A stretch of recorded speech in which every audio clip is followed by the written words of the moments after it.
1985 ഫെബ്രുവരി 5 Portugal തീരത്തുള്ള ചെറിയ ദ്വീപായ മദീരയിലെ ഫഞ്ചലിൽ ഒരു കുഞ്ഞു പിറക്കുന്നു. അദ്ദേഹത്തിന്റെ പിതാവ് ജോസ് ഡെനിസ് ഒരു പ്രാദേശിക ഫുട്ബോൾ ക്ലബിൽ കിറ്റ്മാനായി ജോലി ചെയ്യുന്നു.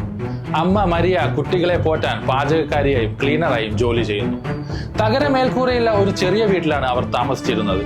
അവിടെ സ്വകാര്യത ഒരു ആഡംബരവും പണം അപരിചിതവുമായിരുന്നു. 4 കുട്ടികളിൽ ഇളവനായിരുന്നു അദ്ദേഹം. സഹോദരങ്ങളുമായി ഒരു മുറി പങ്കിട്ടു, ചിലപ്പോൾ ഒരേ കിടക്ക പോലും പങ്കിട്ടു.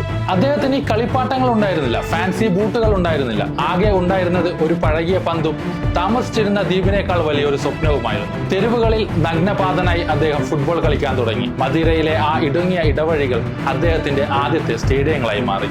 അദ്ദേഹത്തിന് വേഗതയും ശക്തിയും ഒരു അഭിനിവേശവും ഉണ്ടായിരുന്നു. മറ്റുള്ളവരെക്കാൾ കഠിനമായി അദ്ദേഹം പരിശീലനം നേടി. തോറ്റപ്പോൾ കരഞ്ഞു. തനിക്ക് എത്താൻ കഴിയില്ലെന്ന് പറഞ്ഞപ്പോൾ പോരാടി. 8 വയസ്സുള്ളപ്പോൾ അച്ഛൻ ജോലി ചെയ്തിരുന്ന പ്രാദേശിക ടീമിൽ ചേർന്നു. താമസിയാതെ ദ്വീപിലെ വലിയ ക്ലബ്ബായ നാഷണലിലേക്ക് മാറി. പക്ഷേ വിധിക്ക് മറ്റു പദ്ധതികൾ ഉണ്ടായിരുന്നു. വെറും 12 വയസ്സുള്ളപ്പോൾ അദ്ദേഹം വീട് വിട്ട് സ്പോർട്ടിംഗ് അക്കാദമിയിലേക്ക് പറന്നു. ആദ്യത്തെ കുറച്ചു രാത്രികൾ കരഞ്ഞു തീർത്തു. പക്ഷേ അദ്ദേഹത്തിന് അറിയാമായിരുന്നു ഇതാണ് മഹത്വത്തിന്റെ വില. ഞാൻ എന്റെ അമ്മയെ വിളിച്ച് കരയുമായിരുന്നു. പക്ഷേ അവർ എന്നോട് പറഞ്ഞു, ധൈര്യമായിരിക്കൂ, നീ അവിടെ പോയത് ഒരു കാരണത്താലാണ്. 15 വയസ്സുള്ളപ്പോൾ സ്പോർട്ടിംഗിലെ ഡോക്ടർമാരെ ഭയപ്പെടുത്തുന്ന ഒരു കാര്യം കണ്ടെത്തി. അസാധാരണമായ ഹൃദയമിടിപ്പ്. ചികിത്സിച്ചില്ലെങ്കിൽ അത് അവനെ കളി നിർത്താൻ നിർബന്ധിതനാക്കുമായിരുന്നു. അതിലും മോശം, അത് മാരകമാവുമായിരുന്നു. സങ്കല്പിക്കുക, ഫുട്ബോളിനായി ജീവിച്ച ഒരു ആൺകുട്ടി. അവനെ ഇനി ഒരിക്കലും കളിക്കാൻ കഴിയില്ലെന്ന് പറയപ്പെടുന്നു. അവന്റെ അമ്മ പിന്നീട് പറഞ്ഞു, എന്റെ ഹൃദയം ഏതാണ്ട് നിലച്ചു. ഫുട്ബോൾ അവന്റെ ജീവിതമായിരുന്നു. അദ്ദേഹം ലേസർ ശസ്ത്രക്രിയയ്ക്ക് വിധേയനായി. ശസ്ത്രക്രിയ വിജയമായിരുന്നു. ദിവസങ്ങൾക്കുള്ളിൽ അവൻ പരിശീലനത്തിൽ തിരിച്ചെത്തി.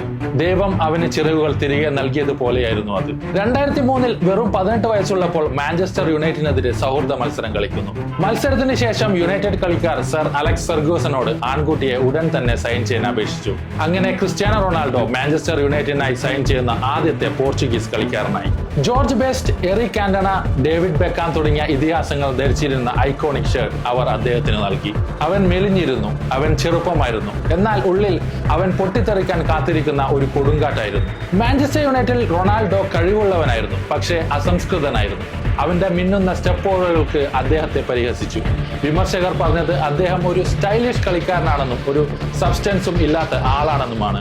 അതുകൊണ്ട് അദ്ദേഹം എക്കാലത്തെക്കാളും കഠിനമായി പരിശീലനം നടത്തി.